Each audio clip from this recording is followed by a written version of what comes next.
Ninakaw ng sarili kong pamilya ang buhay na para sa akin. Habang nagpapakapagod ako sa ilalim ng ulan, nagpapakasaya ang kapatid ko sa ninakaw na yaman ng aking ama.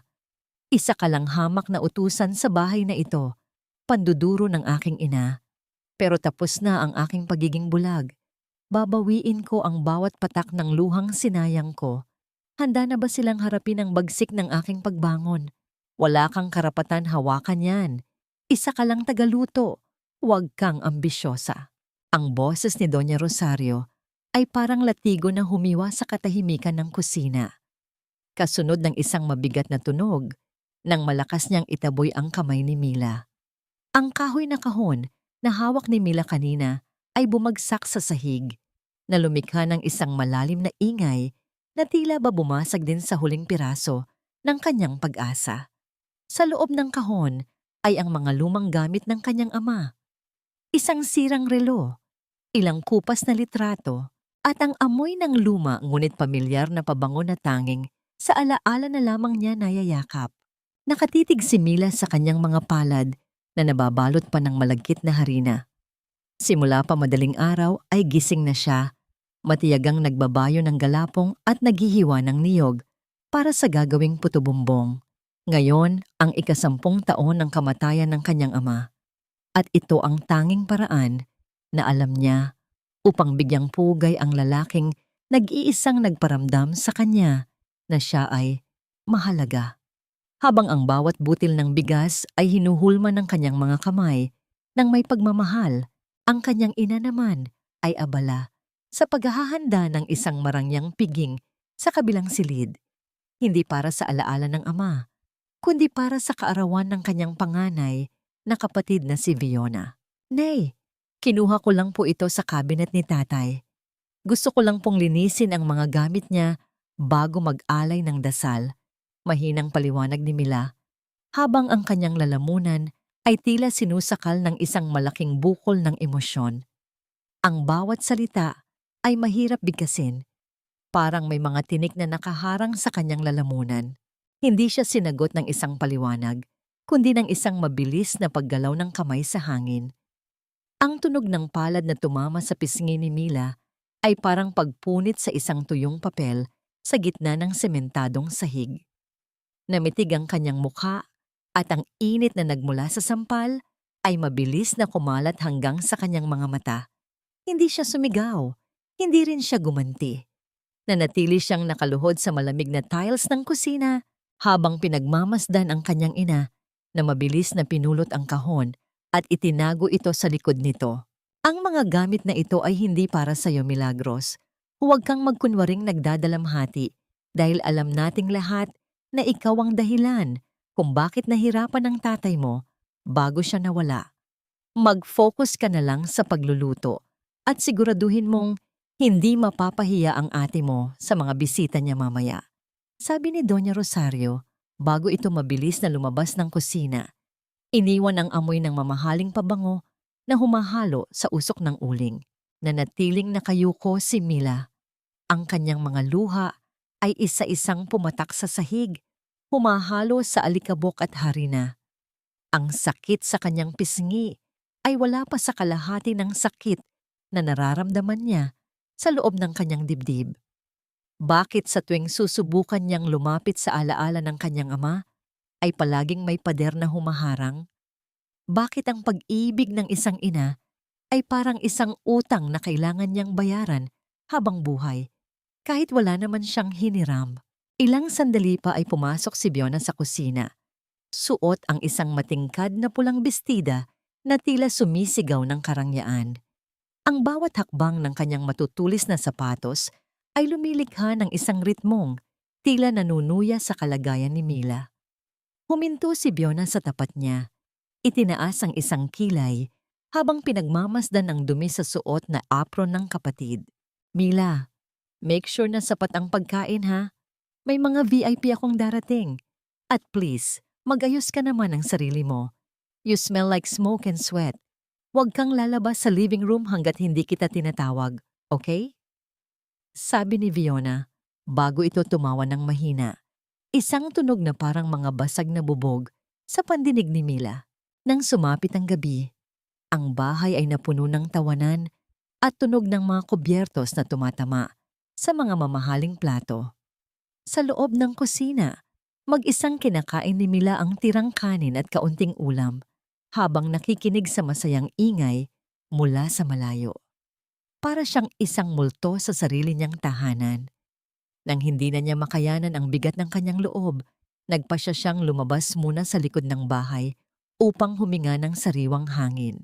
Ngunit bago pa siya makarating sa pinto, narinig niya ang boses ng kanyang ina at ni Fiona mula sa madilim na sulok ng banig na veranda. Ang kanilang mga tinig ay mahina, ngunit sa katahimikan ng gabi, ang bawat salita ay malinaw na dumadaloy sa hangin. Ma, kailangan na nating ilipat ang mga huling pirma sa documents habang abala ang lahat. Baka may makapansin pa sa ginagawa nating pag-withdraw sa account ni Papa. Bulong ni Fiona na may kasamang kakaibang kaba sa tono. Huwag kang mag-alala, Fiona. Hawak ko ang susi ng vault. Hanggat naniniwala si Mila na wala siyang kahit na anong mana, tayo ang masusunod sa Aurelio Holdings. Ang batang yon ay sadyang mapaniwalain. Akala niya ay sapat na ang pakainin siya at bigyan ng matitirhan. Sagot ni Doña Rosario. Ang kanyang boses ay malamig at puno ng kalkulasyon. Ang mundo ni Mila ay tila tumigil sa pag-ikot. Ang baso na hawak niya ay dahan-dahang nadulas mula sa kanyang mga daliri. Ngunit bago pa ito tumama sa sahig, ay sinalo niya ito ng mabilis na nagdulot lamang ng isang mahinang kaluskos ng balat sa salamin. Ang bawat tibok ng kanyang puso ay naging isang mabigat na tambol na yumanig sa kanyang buong pagkatao. Ang mga taong itinuturing niyang pamilya, ang mga taong pinaglilingkuran niya ng may buong katapatan, ay sila palang nagnanakaw ng kinabukasan na inilaan para sa kanya. Tumalikod si Mila at dahan-dahang bumalik sa kusina. Ang bawat hakbang ay tila paglalakad sa ibabaw ng mga nagbabagang uling. Napatingin siya sa bituin sa labas ng bintana, habang ang isang katanungan ay paulit-ulit na umaalingaw-ngaw sa kanyang isipan, isang tanong na punong-puno ng pait at hinagpis. Kung ang sarili mong ina ang siyang nagnanakaw sa iyong kaligayahan, saan ka palulugar sa mundong ito? Naglalaro ang liwanag ng mga mamahaling chandelier sa bawat sulok ng malawak na sala. Ngunit para kay Mila, ang bawat kislap nito ay tila nanunuyo sa kanyang madilim na kalagayan. Ang tunog ng mga matitinis na tawanan at ang marangyang saliw ng musika ay pumupuno sa himpapawid. Subalit sa pandinig niya, ang bawat halakhak ni Fiona ay parang isang matalim na kuko na kumakamot sa kanyang sugatang puso. Nakatayo si Fiona sa gitna ng mga panauhin, hawak ang isang baso ng champagne at suot ang isang nangiting tila hinulma mula sa pinakamamahaling porselana. Perpekto, ngunit malamig at walang kaluluwa. You know, business is not just about profit, it's about heart. Madamdaming pahayag ni Fiona sa kanyang mga kaibigang negosyante. I learned everything from my late father. Gusto ko talagang ituloy ang legacy niya sa Aurelio Holdings, not just for the money, but for the people we serve. Ang mga panauhin ay tumatango ng may paghanga. May ilang matatandang kamag-anak pa ang nagpahid ng pekeng luha, humahanga sa kabutihang loob ng panganay na dalaga. Sa kabilang dako, lumabas si Mila mula sa kusina, pasan ng isang mabigat na tray ng mga pampagana. Ang kanyang mga paa ay kumikirot sa loob ng luma niyang tsinelas, at ang bawat hakbang niya ay tila isang pagsubok sa kanyang pasensya. Habang lumalapit siya sa grupo ni Fiona, naramdaman niya ang mga mapanuring mata ng mga panauhin. Oh look, nandito na ang bunso ninyong tagaluto. Bulong ng isang donya na may suot na makapal na alahas, sapat na malakas upang marinig ni Mila. Ang tingin nito ay puno ng panghahamak. Tila ba ang presensya ni Mila sa gitna ng piging ay isang mantsa sa kanilang marangyang pagtitipon. Mila, dalian mo naman. Naghihintay na ang mga guests, utos ni Fiona, na hindi man lang tumingin sa kanyang kapatid. Ang kanyang boses ay puno ng awtoridad. na tila ba kinakausap niya ang isang estranghero at hindi ang sarili niyang dugo. Nang matapos ang isang round ng pagsisilbi, dinala ni Mila ang bakanting tray pabalik sa kusina. Ngunit bago pa siya makapasok, naramdaman niya ang isang mahigpit na pagkakahawak sa kanyang braso. Ang kanyang ina, si Doña Rosario, ay naroon sa madilim na pasilyo. Ang muka ay nakakunot sa galit. "Bakit ganyan ang hitsura mo? Para kang namatayan," mariing bulong ni Rosario. "Ayusin mo ang iyong mukha, Milagros. Huwag mong ipahiya ang ate mo sa harap ng mga kaibigan niya. Utang na loob mo sa kanya ang bawat butil ng kanin na kinakain mo. Kung hindi dahil sa pagsisikap niya sa kumpanya, baka sa lansangan ka na pinuot." Tinitigan ni Mila ang kanyang ina. Sa unang pagkakataon sa kanyang buhay, ang salitang opo ay hindi lumabas sa kanyang mga labi. Sa halip, nanatili siyang tahimik. Ang kanyang mga mata ay diretsyong nakatingin sa mga mata ng ina. May kung anong bago sa kanyang paningin.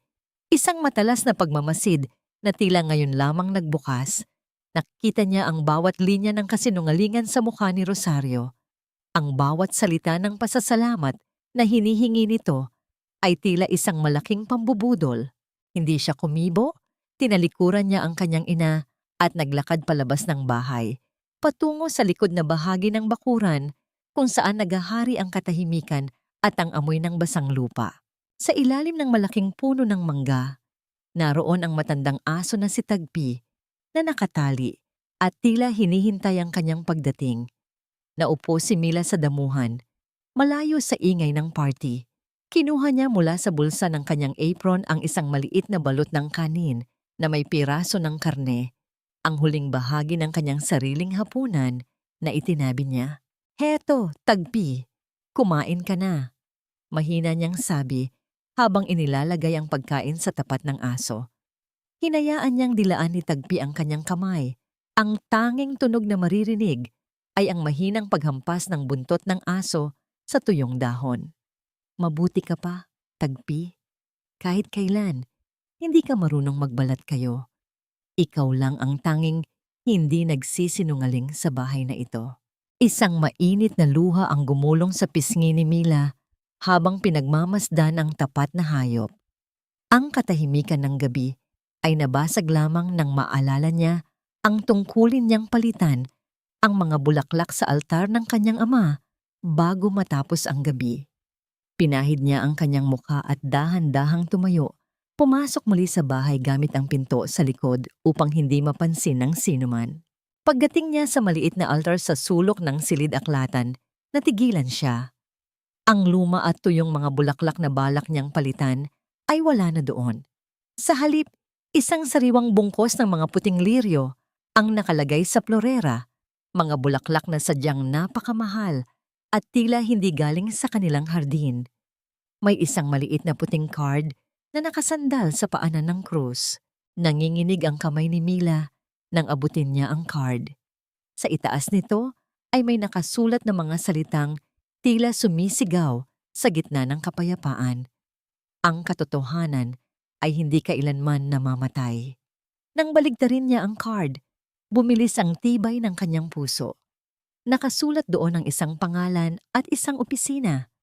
Mateo Salvador, Legal Counsel. May kasama ring isang maliit na logo ng isang timbangan, ang simbolo ng katarungan. Sino si Mateo Salvador? At paano niya nalaman ang lihim na altar ng kanyang ama na tanging siya lang ang madalas bumibisita? Isang kakaibang kaba ang bumalot kay Mila. Pakiramdam niya ay may mga matang nagmamasid sa kanya mula sa labas ng bintana. O kaya naman ay may isang kamay na dahan-dahang humahawi sa makapal na kurtina ng mga kasinungalingan sa kanilang tahanan. Sa bawat segundo ng pagtitig niya sa card, ang pangalang Mateo ay tila naging isang mitya ng pag-asa na unti-unting nagliliyab sa kanyang madilim na mundo.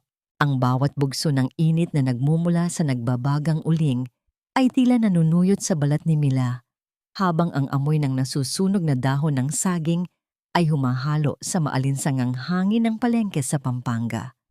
Nakaupo siya sa isang maliit at lumang bangkito. Ang kanyang mga kamay ay mabilis at sanay, na nagluluto ng bibingka at puto-bumbong. Sa gitna ng ingay ng mga mamimili at ang mabigat na halumigmig ng paligid, ang pagod ni Mila ay tila isang mabigat na pasanin na nakapatong sa kanyang mga balikat. Ang mga butil ng pawis ay dahan-dahang gumugulong mula sa kanyang noo, bumabagsak sa semento at mabilis na natutuyo sa tindi ng init. Hoy Mila! Ang sabi ko, simula ngayong linggo ay doble na ang bayad mo sa pwesto. Huwag kang magkunwaring bingi riyan. Ang malakas na boses ni Mang Tino, ang kolektor sa palengke, ay pumunit sa kanyang konsentrasyon. Ang mabigat nitong kamay ay humampas sa kahoy na mesa ni Mila na nagdulot ng pagyanig ng kanyang mga paninda. Pero Mang Tino, wala naman pong pasabi ang munisipyo tungkol sa pagtaas ng renta. Hirap na nga po kaming mairaos ang bawat araw. Mahinang pakiusap ni Mila, ang kanyang boses ay nanginginig sa pagitan ng pagod at takot. Wala akong pakialam sa mga rason mo. Kung hindi ka makakapagbayad, iligpit mo na ang mga gamit mo at humanap ka ng ibang lugar. Akmang hahablutin ni Mang Tino ang tray ng mga bagong lutong bibingka ng isang malakas, ngunit kalmadong boses ang pumigil sa kanya. Sa tingin ko ay labag sa City Ordinance numero 45 ang hinihingi ninyong dagdag na bayad. Nang walang kaukulang resibo at abiso mula sa pamunuan ng palengke. Napalingon ang lahat sa isang lalaking nakatayo sa tapat ng pwesto ni Mila. Suot nito ang isang simpleng puting polo na maayos na nakatiklop hanggang siko at ang kanyang tindig ay nagpapakita ng isang awtoridad na hindi nakabase sa dahas. Ang kanyang mga mata ay matalas, ngunit may bahid ng pagmamalasakit. At sino ka namang pakialamero ka? Lawyer ka ba? Singhal ni Mang Tino, bagaman bakas ang pag-aalinlangan sa kanyang mukha.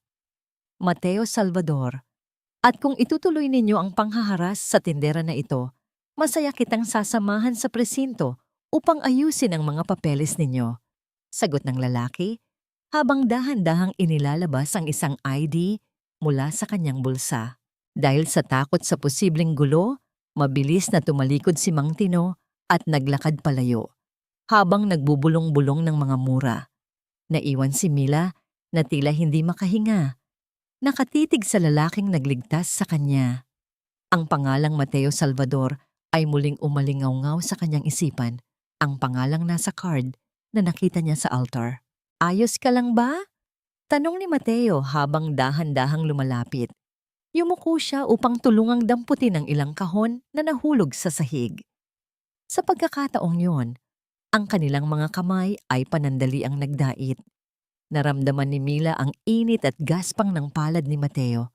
Isang hawak na tila nagbibigay ng kakaibang lakas na matagal na niyang hindi nararamdaman. Salamat po, Attorney Salvador. Kayo po ba ang nag-iwan ng mga bulaklak sa altar ni tatay? Mahinang tanong ni Mila. Ang kanyang mga mata ay puno ng pagtataka. Ngumiti si Mateo, isang ngangiti na tila nagpapakalma sa magulong paligid ng palengke. Utang ko ang buhay ko sa tatay mo, Mila, at pangako ko sa kanya na hindi kita pababayaan. Pakyawin ko na ang lahat ng paninda mo ngayon para makauwi ka na ng maaga at makapagpahinga. Habang masayang nag-uusap ang dalawa, malayo sa ingay ng palengke, sa loob ng malamig at modernong opisina ng Aurelio Holdings, ang kapaligiran ay kabaligtaran ng init ng puso ni Mila. Si Fiona ay nakaupo sa kanyang swivel chair. Ang mukha ay tila yelo sa lamig, habang nakatingin sa isang matandang janitress na nakayuko sa kanyang tapat. I told you, ayaw kong makakita ng kahit isang mantsa sa sahig ng lobby. You're fired. Get your things and leave immediately. Walang emosyong sabi ni Fiona habang tinitingnan ng kanyang bagong manicure na kuko. Ma'am, parang awa niyo na po. May sakit po ang apo ko. Kailangan ko po ng trabaho. Pagmamakaawa ng matanda. Ngunit tinalikuran lamang ito ni Fiona na tila ba ang isang buhay ay isang basurang madaling itapon. Bumalik ang eksena kay Mila at Mateo. Ang langit ay biglang nagdilim at ang malalakas na patak ng ulan ay nagsimulang humampas sa kalsada. Ang bawat butil ng tubig ay lumilikha ng isang maindayog na tunog sa bubong na yari sa yero ng maliit na shed kung saan sila sumilong. Sa gitna ng malakas na ulan, ang mundo ay tila naging maliit at pribado para sa kanilang dalawa. Inilabas ni Mateo ang isang malinis na panyo at dahan-dahang inabot ito kay Mila. "May uling ka sa iyong pisngi," malambot niyang sabi. Sa halip na hayaan si Mila ang magpunas, siya na mismo ang gumawa nito nang may matinding ingat na tila ba ang balat ni Mila ay isang mamahaling seda na ayaw niyang masaktan. "Hindi mo kailangang pasanin ang lahat mag-isa, Mila. Hindi yan ang gusto ng tatay mo para sa'yo," bulong ni Mateo habang ang kanilang mga mukha ay magkalapit. Sapat na upang marinig nila ang bawat mahinang paghinga ng isa't isa. Ang puso ni Mila ay tumibok ng mabilis, isang pakiramdam na tila nagbibigay sa kanya ng pag-asang maaari pa siyang maging maligaya. Ngunit ang katahimikan ng kanilang sandali ay mabilis na naglaho nang makauwi si Mila sa kanilang bahay.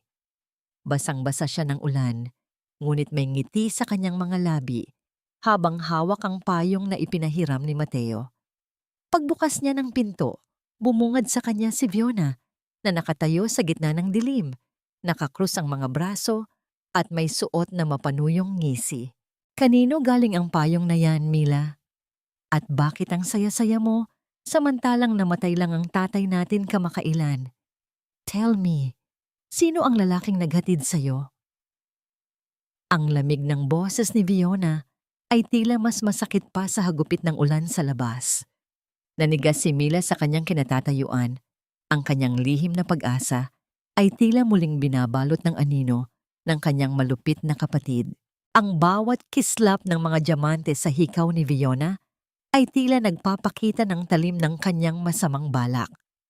Habang nakatingin siya sa kawalan sa loob ng kanyang opisina, ang tanging maririnig ay ang mahinang pag-ikot ng kanyang mamahaling bulpen sa ibabaw ng lamesa.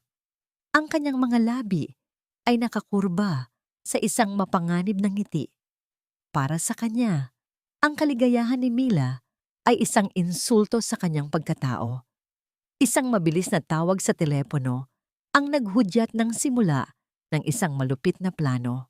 Samantala, sa ilalim ng unang sinag ng araw, abala si Mila sa pag-aayos ng kanyang maliit na pwesto sa palengke.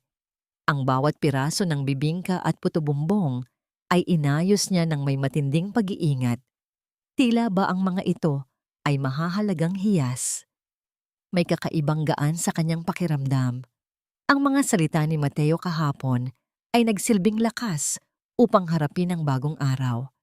Naniniwala siya na sa pamamagitan ng kanyang sipag, unti-unti siyang makakaalis sa anino ng pang-aapi sa kanilang tahanan. Ngunit ang katahimikan ng umaga ay biglang nabulabog. 3 lalaking may mga takip sa mukha ang mabilis na lumapit sa kanyang pwesto. Walang pasintabi nilang itinulak ang mga mamimili. Ang malakas na pagkalabog ng kahoy na mesa nang itumba ito ng mga lalaki ay umalingaw-ngaw sa buong paligid. Ang mga tray ng kakanin na pinagpuyatan ni Mila ay tumalsik sa hangin at humalik sa maruming semento na dumihan ng putik at alikabok na nagmula sa mga paa ng mga nagtatakbuhang tao. "Wag! Parang awa nyo na! Wag ang mga paninda ko!" Sigaw ni Mila. Ang kanyang boses ay puno ng pait. Sinubukan niyang harangin ang isa sa mga lalaki upang iligtas ang maliit niyang lata na kinalalagyan ng kanyang mga kinita. Ngunit isang malakas na tulak ang nagpabagsak sa kanya sa matigas na sahig. Naramdaman niya ang matalas na hapdi sa kanyang siko nang magasgas ito sa semento at ang dugong dahan-dahang lumalabas sa kanyang sugat ay humalo sa harina at asukal na nakakalat sa lupa. Ang mga lalaki ay hindi tumigil hanggat hindi nagiging wasak ang bawat kagamitan ni Mila bago sila mabilis na naglaho sa gitna ng nagkakagulong dagsa ng tao. Nakatitig si Mila sa kanyang paligid. Ang kanyang pangarap, ang kanyang pinaghirapan, ay naging basura sa loob lamang ng ilang sandali. Habang nanginginig ang kanyang buong katawan, isang pamilyar na boses ang narinig niya mula sa kanyang likuran. Si Doña Rosario ay nakatayo doon, ngunit walang bahid ng pag-aalala sa kanyang mga mata.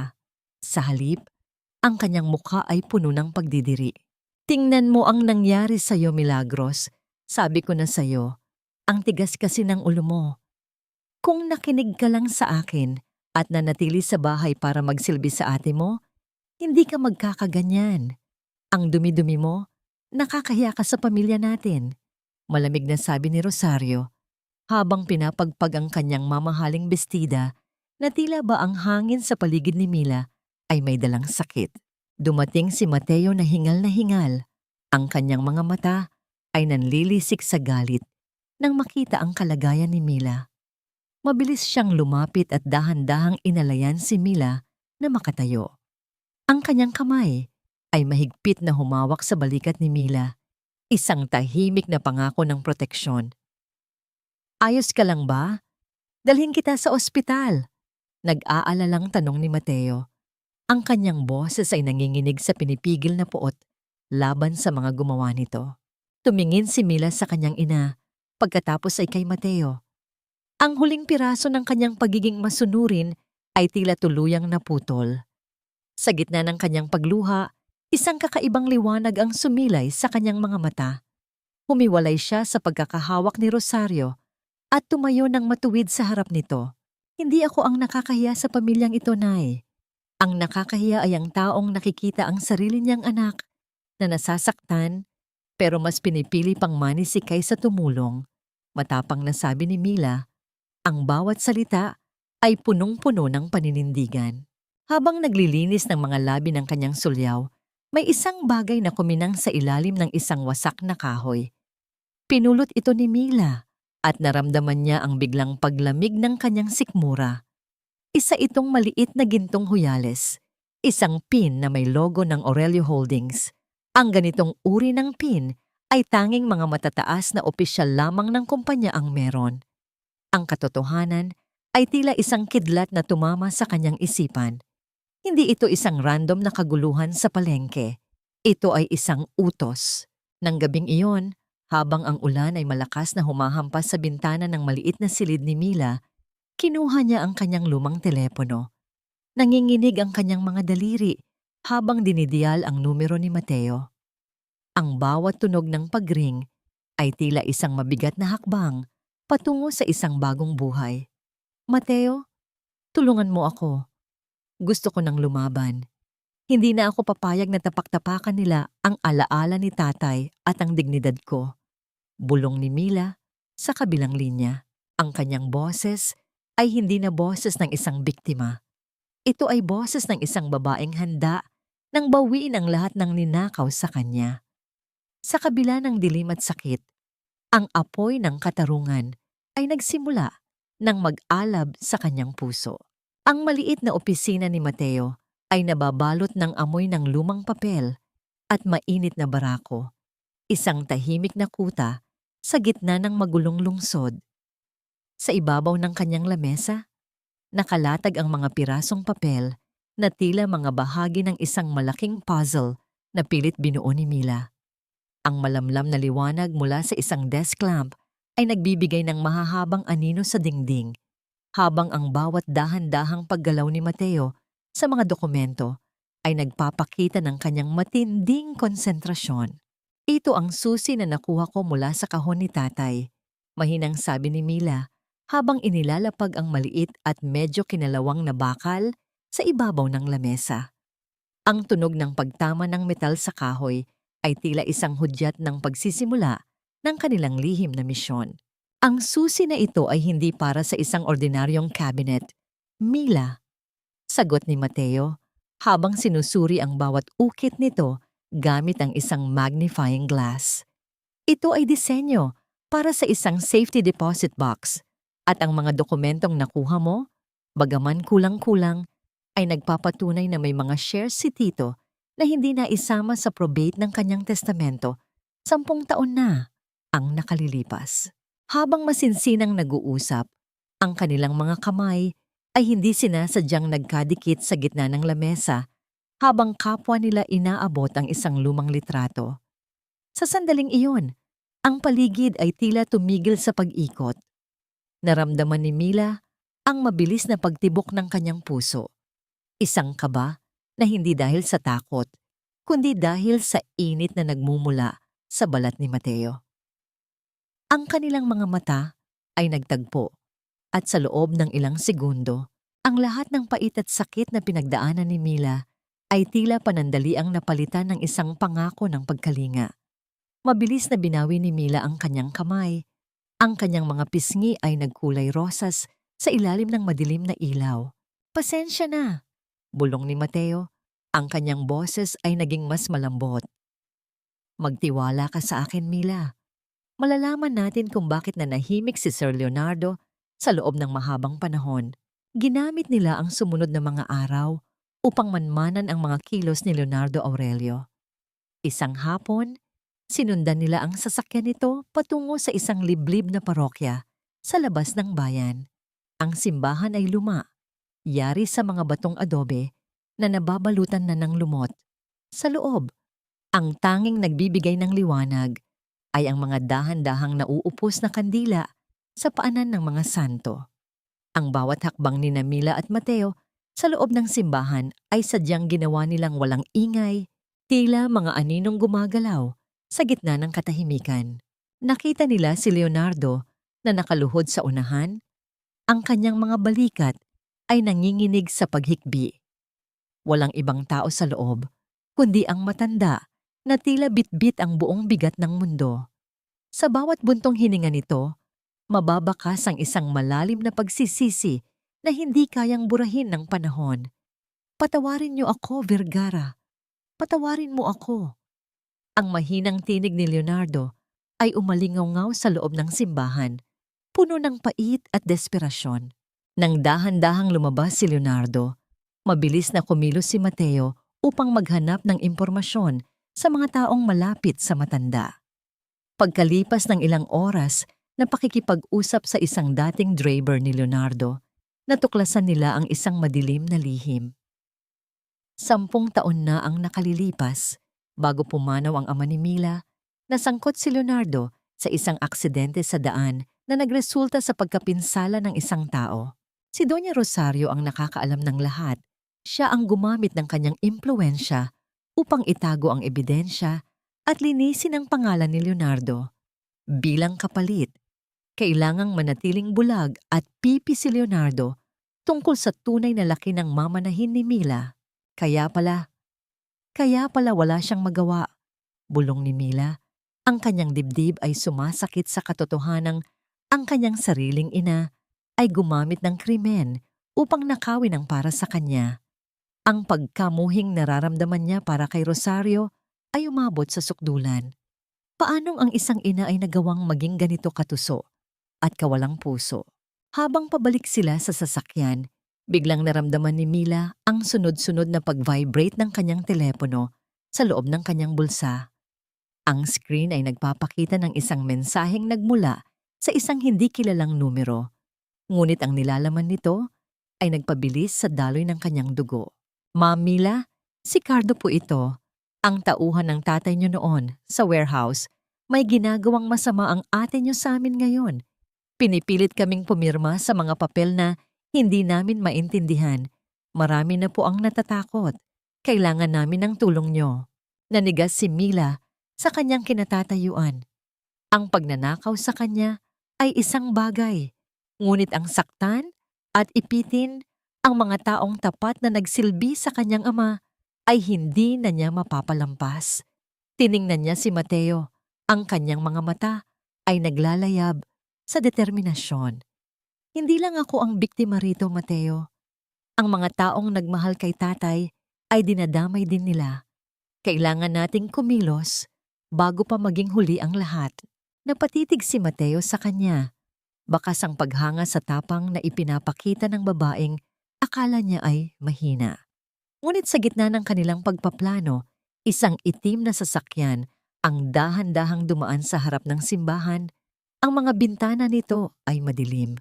Tila isang mata na nagmamanman sa bawat kilos nila mula sa malayo. Ang bawat kanto ng makintab na sahig na gawa sa marmol Sa lobby ng Aurelio Holdings ay tila nanlalamig, malayo sa init at sigla ng palengke na kinagisnan ni Mila. Ang hangin sa loob ng gusali ay amoy pormalidad at mamahaling pabango. Subalit sa likod ng marangyang harapan na ito ay naghahari ang isang matinding kaguluhan. Mula sa kanyang pinagtataguan sa likod ng isang malaking haligi, nakita ni Mila ang mahabang linya ng mga empleyadong nakayuko. Ang kanilang mga mukha ay puno ng pangamba, habang hawak ang mga puting sobre na naglalaman ng kanilang huling sahod. Sa gitna ng silid, nakatayo si Fiona na tila isang reynang walang awa. Ang bawat kumpas ng kanyang kamay, habang nagbibigay ng utos sa kanyang mga bodyguard, ay nagpapakita ng isang kapangyarihang ninakaw. Ang kanyang mga labi ay nakakurba sa isang mapangutyang ngiti, habang pinapanood ang pag-alis ng mga taong naglingkod sa kumpanya sa loob ng ilang dekada. I don't care about their years of service. Ang kailangan ko ay bagong dugo, mga taong hindi pabigat sa budget ng kumpanya. Ang boses ni Fiona ay matigas. Tila bawat salita ay isang pako na ibinabaon sa kabaong ng mga pangarap ng kanyang mga tauhan. Biglang bumukas ang pinto ng opisina at lumabas ang isang matandang lalaki na nanginginig ang buong katawan. Siya si Biyong, o mas kilala sa tawag na Cardo, ang pinakamatapat na kaibigan ng ama ni Mila noon sa planta. Ang kanyang mga mata ay namumula sa pag-iyak at ang kanyang mga kamay ay mahigpit na nakakapit sa isang piraso ng papel. Sa isang mabilis na pagkakataon, lumuhod si Cardo sa harap ni Fiona. Ang kanyang mga tuhod ay lumikha ng isang mahinang tunog sa matigas na sahig. Ma'am Fiona, parang awa niyo na po. Huwag niyo po akong tanggalin. May sakit po sa puso ang apo ko. Kailangan ko po ng pambili ng gamot at panggastos sa ospital. Kahit bawasan niyo na lang po ang sahod ko, huwag niyo lang po akong alisin. Ang pagmamakaawa ni Cardo ay punong-puno ng hinagpis. Ang kanyang boses ay nanginginig sa bawat paghinga. Tiningnan lamang siya ni Fiona mula ulo hanggang paa na tila ba ang isang matapat na lingkod ay isang dumi na nakadikit sa kanyang mamahaling sapatos. Hindi charitable institution ang kumpanya ko, Cardo. Kung may sakit ang apo mo, problema mo yun, hindi ng Aurelio Holdings. Guards, ilabas ang taong ito. Nakakasira siya ng view dito sa lobby. Hindi na nakapagpigil si Mila. Lumabas siya mula sa kanyang pinagtataguan, ang kanyang mga mata ay nagliliyab sa galit na matagal na niyang kinimkim. Mabilis siyang lumapit at inalayan si Cardo na makatayo. Ang kanyang kamay ay marahang humawak sa balikat ng matanda upang bigyan ito ng lakas. Tama na, ate. Tao ang kinakausap mo, hindi basura. Ang mga taong ito ang bumuo sa pangarap ni tatay at wala kang karapatang itapon sila ng ganito na lang. Sigaw ni Mila, ang kanyang boses ay umalingaw-ngaw sa buong lobby na nagpatigil sa lahat ng mga naroon. Nagulat si Fiona, ngunit mabilis itong napalitan ng isang nakakangilong tawa. Look who's here! Ang tagaluto nating kapatid ay nagmamarunong na ngayon. What are you doing here, Mila? Di ba dapat nandoon ka sa kusina at naglilinis ng mga kaldero? Bago pa makasagot si Mila, isang mabilis na pagpasok ng isang sasakyan sa harap ng lobby ang nagpalingon sa kanila. Bumaba si Doña Rosario mula sa kotse. Ang kanyang mukha ay pulang-pula sa galit nang makita ang eksena. Mabilis siyang lumapit kay Mila at sa isang iglap, ang tunog ng palad na tumama sa pisngi ni Mila ay muling bumasag sa katahimikan ng silid. Ang tindi ng sampal ay naging sanhi upang mapalingon ang ulo ni Mila sa gilid at ang hapdi ay mabilis na kumalat sa kanyang buong mukha. Anong ginagawa mo rito, Milagros? Pinapahiya mo ang ate mo sa harap ng maraming tao. Wala ka talagang utang na loob. Iniligtas ka namin sa gutom, tapos ito ang isusukli mo? Bulyaw ni Rosario habang hinahablot ang braso ni Mila ng napakahigpit na tila ba nais niyang durugin ang buto nito. Tumingin si Mila nang diretso sa mga mata ng kanyang ina. Wala nang luha sa kanyang mga mata, tanging isang malamig na determinasyon na tila yelong hindi kayang tunawin.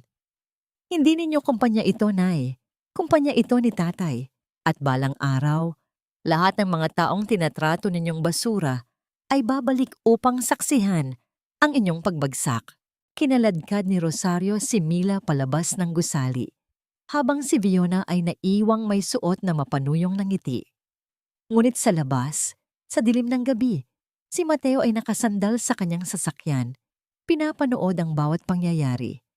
Sa kanyang tabi ay nakatayo si Leonardo Aurelio na tila isang taong nawalan ng kaluluwa. Nakita mo ba yon, Sir Leonardo? Tanong ni Mateo. Ang kanyang boses ay malamig na parang hanging galing sa sementeryo. Ganyan tratuhin ng pamilyang Vergara ang mga taong nagmahal sa kaibigan mo. Ngayon, itatanong ko sa iyo ulit, hanggang kailan ka mananatiling sunod-sunuran sa kanila? Panahon na para magbayad ka ng utang sa taong nagbigay sa iyo ng lahat. Nanginginig ang mga kamay ni Leonardo habang hawak ang isang lumang dokumento. Ang kanyang mga mata ay unti-unting nagbago. Mula sa takot, patungo sa isang mabigat na desisyon. Ang bawat sulok ng lumang bodega ay nababalot ng makapal na alikabok at amoy ng kinalawang na bakal, isang tagong lugar na malayo sa mapanuring mga mata ng publiko. Ang tanging nagbibigay ng liwanag ay ang isang bumbilya na nakabitin sa kisame, na dahan-dahang umiindayog at lumilikha ng mga gumagalaw na anino sa sahig. Sa gitna ng silid, nakaupo si Leonardo Aurelio sa isang sirang silya. Ang kanyang mukha ay mas maputla pa sa abo habang nakatitig sa 2 taong nasa harap niya.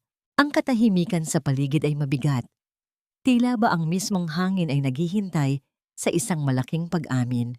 Sir Leonardo, wala na tayong oras para sa mga pag-aalinlangan. Ang boses ni Mateo ay kalmado, ngunit may talim na hindi kayang baliwalain. Ang bawat segundong pananahimik nyo ay katumbas ng mas marami pang buhay na sinisira ni Doña Rosario at Fiona. Alam namin ang tungkol sa aksidente 10 taon na ang nakalilipas. Alam naming hawak ni Rosario ang katibayan laban sa inyo. Napaangat ng tingin si Leonardo. Ang kanyang mga mata ay puno ng pait at matinding pagod. Ang bawat paghinga niya ay may kasamang gumaralgal na tunog ng pagluha na tila nagmumula sa kailaliman ng kanyang dibdib. Hindi niyo naiintindihan. Sinira niya ang buhay ko. Ginamit niya ang pagkakamali ko para gawin akong isang sunod-sunuran. Pinagbantaan niya ang pamilya ko, ang dangal ko.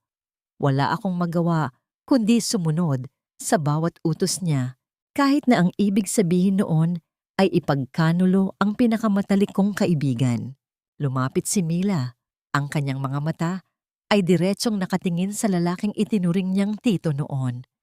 Walang galit sa kanyang mukha, kundi isang malamig na kawalan ng pakiramdam na mas masakit pa sa anumang sigaw. Inuna niyo ang inyong dangal kaysa sa katarungan para kay tatay, Sir Leonardo. Hinayaan niyo kaming magdusa habang kayo ay nakaupo sa inyong opisina, nagbubulag-bulagan sa katotohanan. Patawarin mo ako, Mia.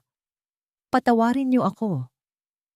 Ang hikbi ni Leonardo ay tila isang paghiling ng kapayapaang matagal nang ipinagkait sa kanya.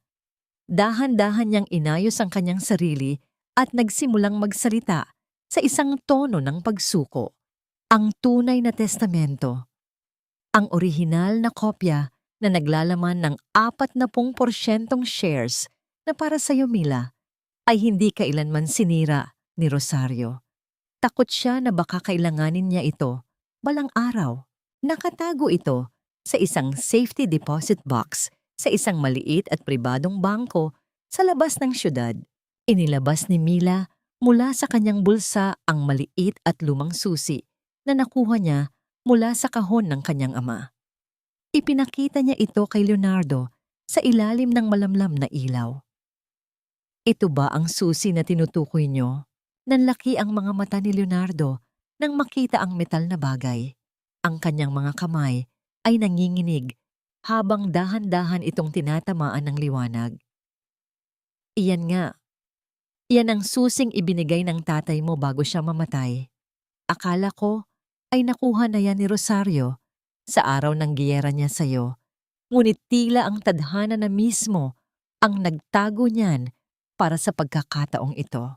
Mabilis na inilabas ni Mateo ang isang recorder mula sa kanyang bulsa at inilapag ito sa lamesa.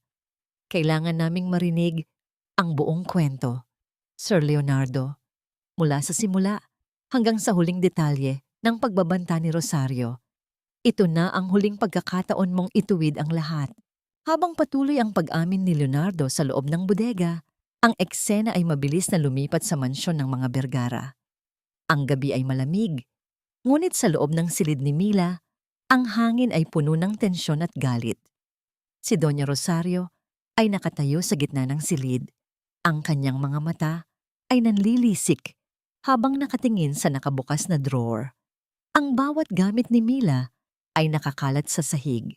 Mga lumang damit, mga notebook, at mga mumurahing kagamitan ay tila mga labi ng isang digmaan. Nasaan ang susi? Nasaan ang susing iyon? Ang bulyaw ni Rosario ay umalingaw-ngaw sa buong bahay. Isang boses na puno ng desperasyon at unti-unting pagkawala ng kontrol. Ang kanyang mga kamay ay mabilis na naghahanap. Itinatapon ang bawat bagay na kanyang mahawakan. Ang tunog ng pagbasag ng isang maliit na ceramic na figurin nang ihagis niya ito sa dingding ay tila isang babala ng kanyang naglalayab na pot. Pumasok si Fiona sa silid. Ang kanyang muka ay bakas ng kaba. Ma, anong nangyayari? Bakit mo nililigpit ang gamit ng tagaluto na yan? Wala ang susi, Fiona. Wala ang susing iniwan ng tatay mo. Kung nakuha yon ni Mila, lahat ng pinaghirapan nating itago sa loob ng 10 taon ay guguho sa isang iglap. Ang mukha ni Rosario ay namumula.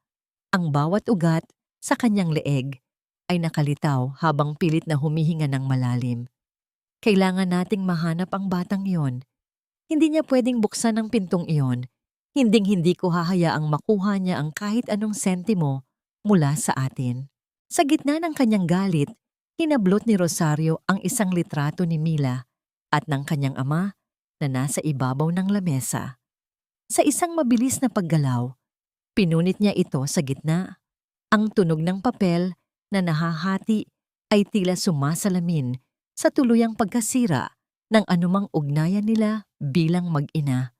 Sa mga sandaling iyon, hindi na isang ina si Rosario, kundi isang kaaway na handang pumatay upang mapanatili ang kanyang kapangyarihan. Samantala, sa labas ng bangkong tinutukoy ni Leonardo, nakatayo sina Mila at Mateo sa gitna ng kadiliman. Hawak ni Mila ang susi ng napakahigpit, sapat na upang maramdaman niya ang sakit ng bakal sa kanyang palad. Alam niyang sa pagpasok nila sa loob bukas, wala nang balikan ang lahat. Handa ka na ba? Mahinang tanong ni Mateo. Ang kanyang boses ay tila isang mainit na kumot sa gitna ng malamig na gabi. Tumingin si Mila sa langit, sa kaisa-isang bituin na kumikislap sa gitna ng ulap. Para kay tatay at para sa lahat ng luhang ninakaw nila, handa na ako. Ngunit sa di kalayuan, ang isang pares ng headlights ng sasakyan ay dahan-dahang bumukas. Ang liwanag nito ay tumama sa likuran ni Mila. Isang matalim na tunog ng pag-andar ng makina ang bumasag sa katahimikan. Tila isang babala na ang panganib ay mas malapit kaysa sa inaakala nila. Ang bawat hikbi ni Doña Rosario ay parang isang maingat na inensayong dula, na ang bawat patak ng luha ay sadyang inilaan upang tumama sa pinakamalambot na bahagi ng puso ni Mila. Sa gitna ng malawak at malamig na sala, nakaupo ang matandang babae sa isang velvet na silya. Ang kanyang mga kamay ay nanginginig habang nakahawak sa isang panyo. Ang paligid ay nababalot ng isang uri ng katahimikan na tila ba ang mismong mga pader ay nakikinig sa bawat salitang bibitawan. Anak, pamilya tayo. Bakit mo ginagawa ito sa amin? Ang boses ni Rosario ay puno ng pait. Isang tonong tila ba siya ang biktima sa gitna ng lahat ng ito. Pinalaki kita ng maayos. Ibinigay ko sa iyo ang lahat ng makakaya ko, kahit mahirap ang buhay natin noon. Utang na loob mo sa akin ang bawat hininga mo, Milagros. Ako ang nagluwal sa iyo. Ako ang nagpuyat sa tuwing may sakit ka. Nakatayo si Mila sa harap ng kanyang ina. Ang kanyang mga kamay ay nakayukom sa gilid. Naramdaman niya ang pamilyar na bigat sa kanyang dibdib. Ang lason ng utang na loob na 10 taon ang ipinapakain sa kanya. Sa bawat salita ng kanyang ina, tila may isang makapal na usok na bumabalot sa kanyang isipan. Sinusubukang burahin ang lahat ng sakit na naranasan niya sa ilalim ng kamay nito. Ibinaba ni Rosario ang isang puting papel sa ibabaw ng lamesang kristal. Isa itong dokumento ng Waiver of Rights, isang kasunduan na nagsasabing isinusuko ni Mila ang lahat ng kanyang karapatan sa anumang ari-arian o mamanahin mula sa kanyang ama. Kung mahal mo ako, Milagros, kung totoo ang paggalang mo sa akin bilang ina, pipirmahan mo ito. Gawin mo ito para sa ate mo, para sa kinabukasan ng pamilya natin. Isang pirma lang at magiging maayos ang lahat. Ibabalik natin ang dating sigla ng bahay na ito. Ang pangungumbinsi ni Rosario ay may kasamang matalas na titig na tila ba isang bitag na naghihintay na sumara. Sa tabi ng kanyang ina, nakatayo si Fiona na may suot na maskara ng pakikiramay. Mila, listen to Ma. Hindi naman namin gustong mawalan ka ng lahat. We just want to protect the company. Hindi mo pa kaya ang responsibilidad. Pipirma ka lang naman para sa katahimikan nating lahat, di ba? Tiningnan ni Mila ang dokumento pagkatapos ay ang mukha ng kanyang ina. Sa mga sandaling iyon, ang huling hibla ng kanyang pag-asa ay tila unti-unting napuputol.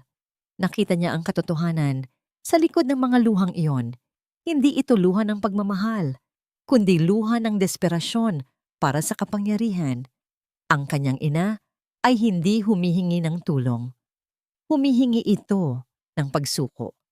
Ang bawat sakripisyo ni Mila sa loob ng 10 taon, ang paghinto sa pag-aaral, ang pagluluto sa ilalim ng ulan, ang pagtanggap ng mga sampal, ay tila walang halaga sa harap ng pirasong papel na ito. Ang pamilya ay dapat na nag-aalaga. Nay, hindi nagnanakaw. Mahinang sabi ni Mila. Ang kanyang boses ay nanginginig, ngunit may taglay na tibay. 10 taon niyo akong ginawang alipin sa sarili kong tahanan. 10 taon niyo akong pinaniwalang wala akong halaga. At ngayon, gagamitin niyo ang pagiging ina niyo para ubusin ang huling dignidad na meron ako. Nagbago ang anyo ni Rosario. Ang malambot na hikbi ay biglang napalitan ng isang matigas na ekspresyon. Ang kanyang mga mata ay nanlilisik habang tumatayo at lumalapit kay Mila. Wala kang utang na loob. Papatayin mo ako sa sama ng loob. Sige, huwag kang pumirma. Pero tandaan mo, simula sa araw na ito, wala ka ng ina. Hinding-hindi ka magtatagumpay kung wala ang basbas ko. Huminga ng malalim si Mila. Pinipigilan ang pagbuhos ng kanyang sariling mga luha. Sige po, Nay. Pipirma ako. Pero hindi ngayon. Bukas, pagkatapos kong makapag-isip ng maayos, pagod na po ako. Isang mabilis na pag-atras ang ginawa ni Mila patungo sa kanyang silid. Iniwan ng kanyang ina at si Fiona na may pag-aalinlangan sa kanilang mga mata. Pagpasok niya sa kanyang kwarto, mabilis niyang nilock ang pinto. Ang bawat hakbang niya ay tila pagtakas mula sa isang lumulunod na baha ng emosyon. Kinuha ni Mila ang isang malaking gunting mula sa kanyang cabinet. Tumayo siya sa harap ng salamin, pinagmamasdan ng kanyang mahabang buhok. Ang buhok na palaging pinupuri ng kanyang ina dahil mukha raw siyang masunuring dalaga sa tuwing nakapusod ito. Sa isang mabilis at determinadong paggalaw, sinimulan niyang gupitin ang kanyang buhok. Ang tunog ng matalas na bakal na pumuputol sa bawat hibla ay tila tunog ng pagbagsak ng kanyang mga kadena. Ang bawat bungkos ng buhok na bumabagsak sa sahig ay simbolo ng bawat kasinungalingang tinanggap niya sa loob ng mahabang panahon. Nang matapos siya, ang babaeng nakatingin sa salamin ay hindi na ang mahinang si Mila. Ang kanyang buhok ay maikli na ngayon at ang kanyang mga mata ay nagpapakita ng isang apoy na hindi kayang patayin ng kahit anong sampal.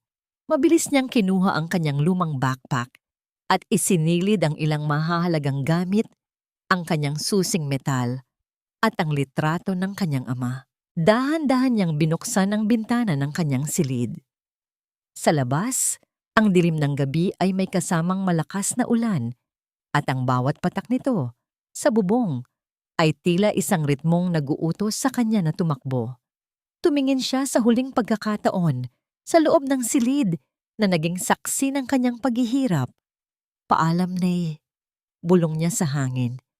Simula ngayong gabi, ang buhay ko ay hindi na mamanahin ng kahit sinong magnanakaw. Lumundag si Mila mula sa bintana. Ang kanyang mga paa ay tumama sa basang damuhan nang walang anumang ingay. Tumakbo siya patungo sa kadiliman, hindi lilingon, hanggang sa maramdaman niya ang isang matangkad na figura na nakatayo sa dulo ng kalsada, naghihintay sa kanya sa ilalim ng isang itim na payong. Ang bawat patak ng ulan na humahampas sa mukha ni Mila ay tila mga karayom na nagnanais na itaboy ang huling init na natitira sa kanyang katawan. Tumatakbo siya sa gitna ng madilim na kalsada. Ang bawat hakbang ay may kasamang talsik ng maputik na tubig hanggang sa ang kanyang paningin ay lumabo hindi dahil sa ulan, kundi dahil sa mga luhang hindi na niya kayang pigilin. Sa dulo ng kanto, sa ilalim ng malamlam na liwanag ng poste ng ilaw, ay nakatayo ang isang figurang tila isang matatag na tore sa gitna ng bagyo. Hindi na nag-aksaya ng salita si Mateo. Sa isang mabilis na paggalaw, binitiwan niya ang kanyang payong upang balutin si Mila ng kanyang sariling makapal na coat. Naramdaman ni Mila ang biglang pagbalot ng init ng tela na may kasamang amoy ng malinis na labada at pabango ni Mateo. Isang amoy na tila naging kaisa-isang ligtas na lugar sa buong mundo. Sa loob ng yakap na yon, ang lahat ng pader na itinayo ni Mila sa loob ng 10 taon ay tuluyang gumuho. Ang kanyang mga hikbi ay naging malakas na pag-iyak, isang tunog ng pagpapalaya na tila nanggagaling sa kailaliman ng kanyang kaluluwa. Wala siyang pakialam kung mabasa man ang suot ni Mateo o kung magmukha man siyang kaawa-awa. Hinayaan lamang siya ni Mateo na umiyak. Ang kanyang kamay ay marahang nakapatong sa likod ni Mila, nagbibigay ng isang tahimik na suporta na hindi nangangailangan ng anumang paliwanag. Pagkaraan ng ilang sandali, dinala siya ni Mateo sa kanyang sasakyan at mabilis na nagmaneho patungo sa kanyang maliit ngunit maayos na apartment. Pagpasok nila sa loob, ang hangin ay amoy presko at tuyo, isang malaking kaibahan sa malupit na panahon sa labas.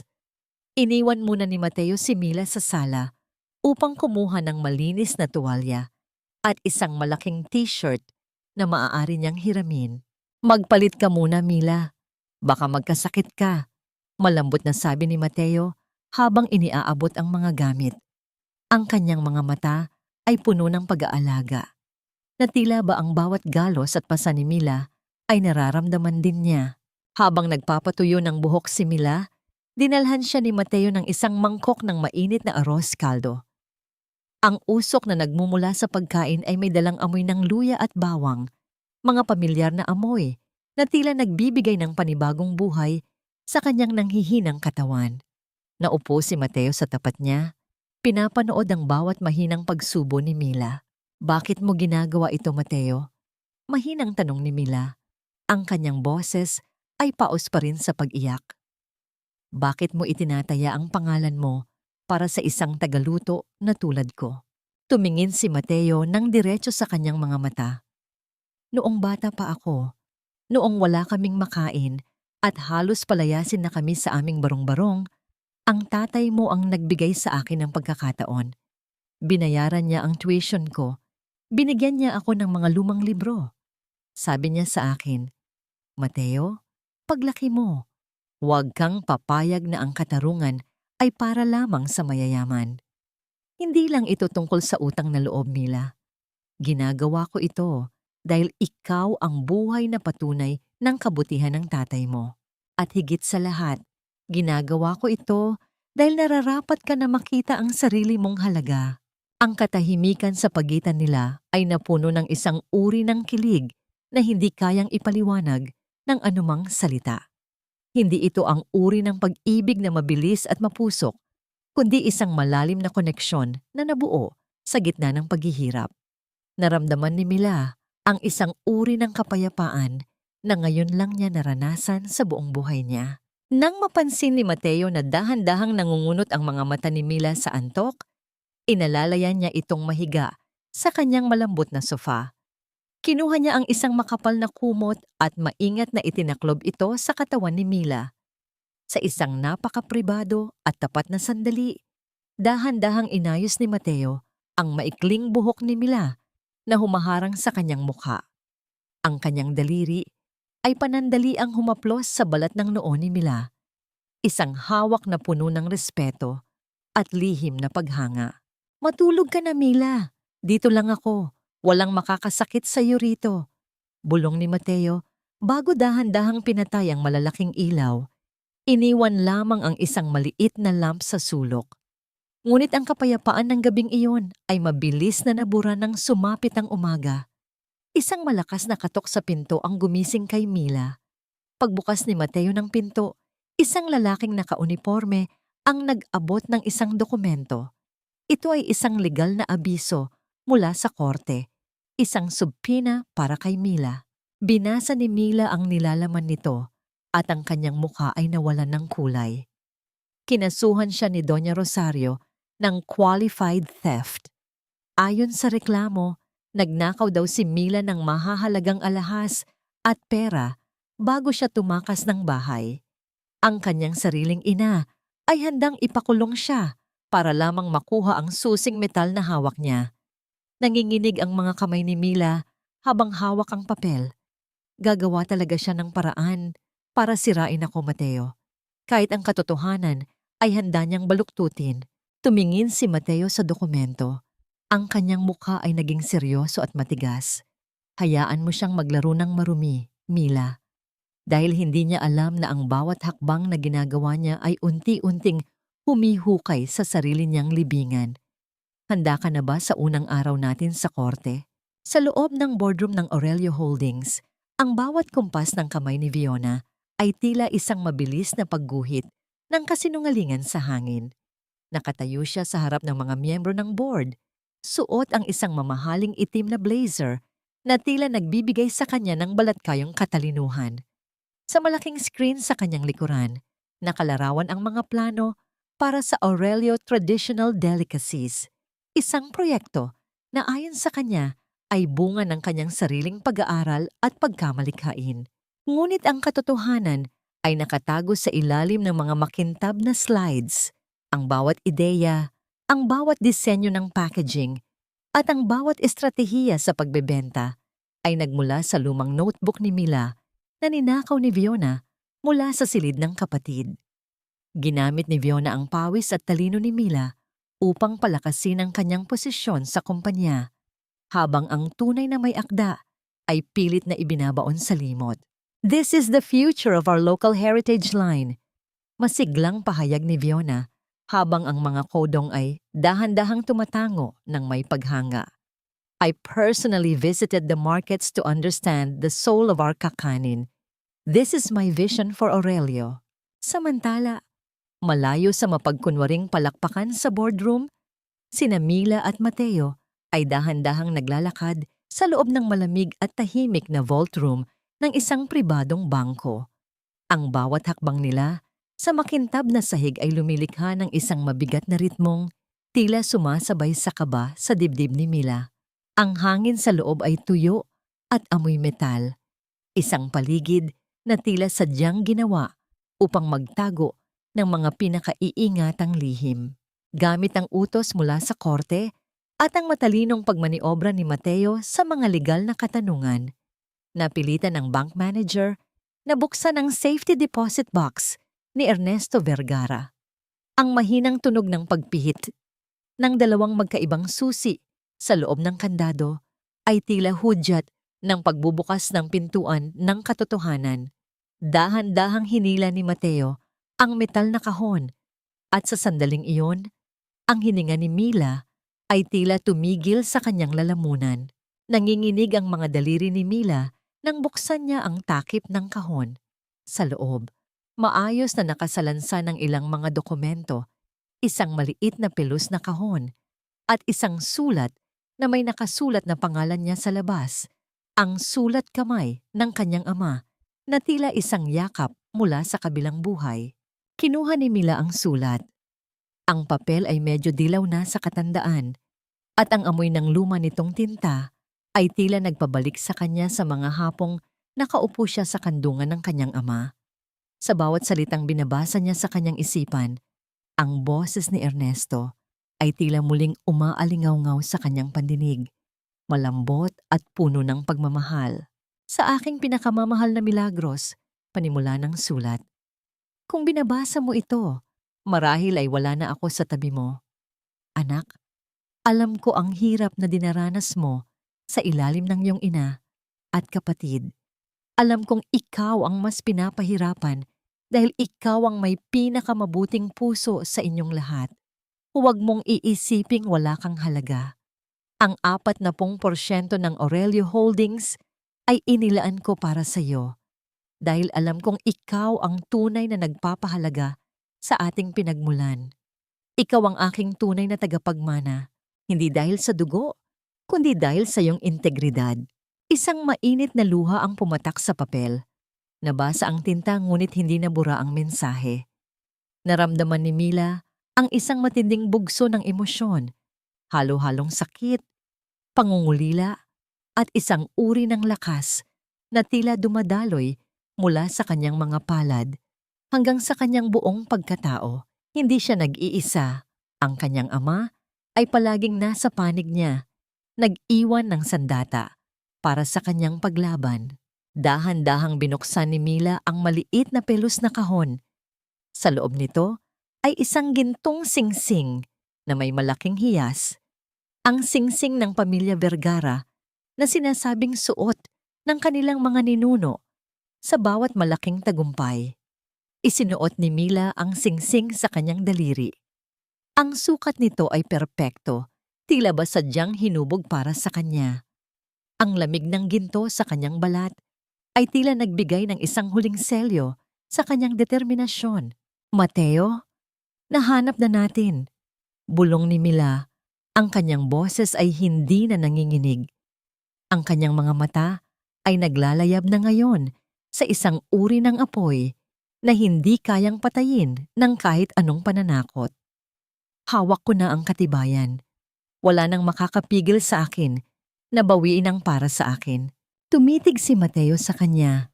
Ang kanyang mukha ay puno ng paghanga at isang malalim na pagmamahal na pilit niyang itinatago sa likod ng kanyang pagiging abogado. Ito na ang simula ng kanilang pagbagsak, Mila. Handa na ang lahat para sa pulong ng mga kudong bukas. Ngunit habang lumalabas sila ng bangko, ang katahimikan ng kalsada ay biglang nabasag ng isang matalim at mabilis na tunog ng pagpapatakbo ng makina ng sasakyan. Mula sa madilim na sulok ng kanto, isang itim na van ang biglang sumulpot at mabilis na humarurot patungo sa kinaroroonan ni Mila at Mateo. Ang bilis nito ay tila isang balang nagnanais na pumatay.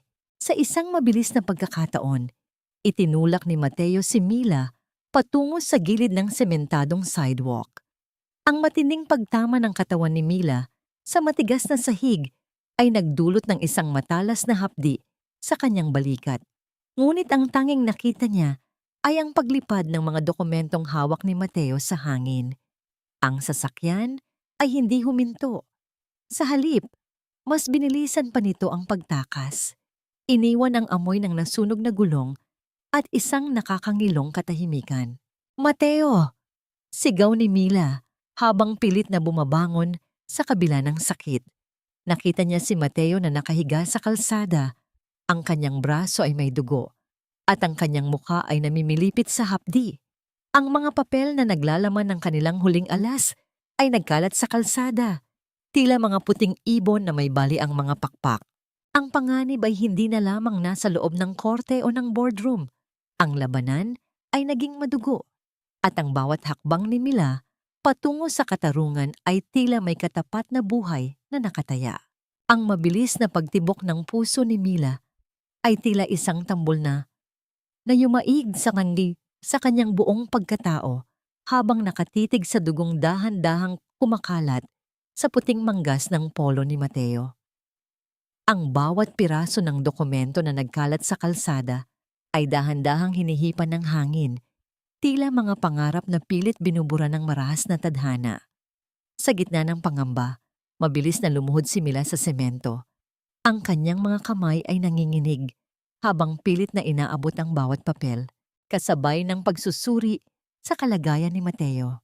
Mateo, huwag kang gumalaw. Please! Tumawag tayo ng ambulansya. Ang boses ni Mila ay halos pabulong na dahil sa matinding takot.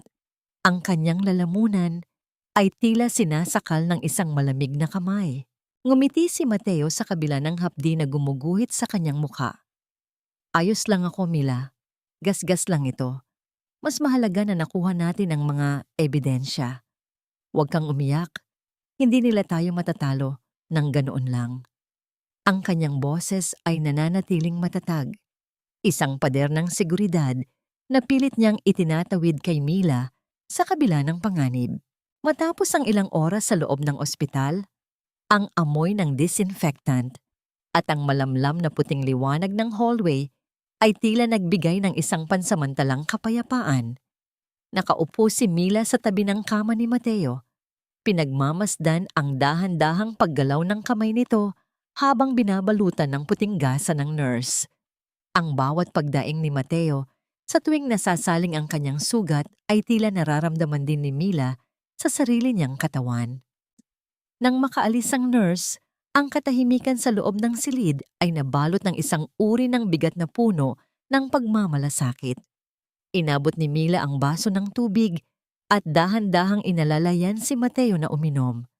Sa paglapit ng kanilang mga mukha, naramdaman ni Mila ang init ng hininga ni Mateo sa kanyang pisngi. Ang bawat segundo ay tila tumigil, ang tanging maririnig ay ang mahinang pag-andar ng aircon at ang malalim na pagtibok ng kanilang mga puso. I'm so sorry, Mateo. Kung hindi dahil sa akin, hindi ka malalagay sa panganib na ito. Mahinang sabi ni Mila, ang kanyang mga mata ay muling nangilid ang luha. Hinawakan ni Mateo ang kamay ni Mila, gamit ang kanyang kamay na walang sugat.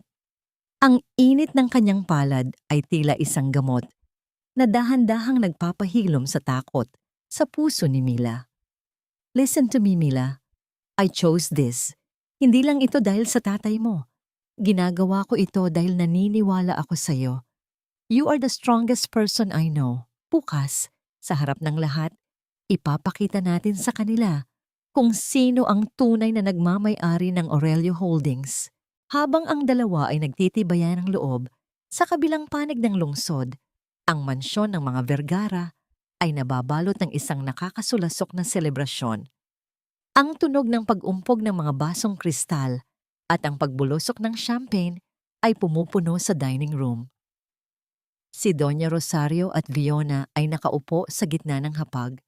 Ang kanilang mga mukha ay nagliliwanag sa tagumpay na akala nila ay kanila na. Cheers, Fiona! Sa wakas, bukas ay formal ka ng uupo bilang CEO. Wala na ang sagabal na tagalutong yon. Siguradong natakot na siya at hindi na magpapakita pa kailanman. Masayang sabi ni Rosario. Ang kanyang boses ay puno ng mapanuyong halakhak. Ma, we should have done this a long time ago. Masyado mo kasing pinalaki ang loob ni Mila. Pero don't worry. Once I'm officially the boss, sisiguraduhin kong wala na siyang babalikan dito sa Manila. Sagot ni Fiona habang tinitingnan ang kanyang sarili sa screen ng kanyang telepono. Nagniningning sa kanyang bagong suot na mga alahas. Hindi nila alam. Sa loob ng kanyang silid sa bahay tuluyan ni Mateo, inihahanda ni Mila ang kanyang sarili. Kinuha niya ang isang simpleng itim na bestida na binili ni Mateo para sa kanya. Isang damit na simple, ngunit nagpapakita ng dignidad. Pinahid niya ang kanyang mga luha at tinitigan ang kanyang sarili sa salamin. Ang kanyang maikling buhok ay tila nagpapakita ng isang bagong pagkatao, isang babaeng hindi na papayag na apihin. Isinuot niya ang gintong singsing ng kanyang ama.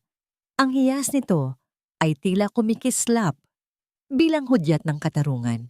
Ang bawat ukit sa singsing ay nagpapaalala sa kanya ng bawat patak ng pawis at luha na ibinuhos niya sa loob ng 10 taon.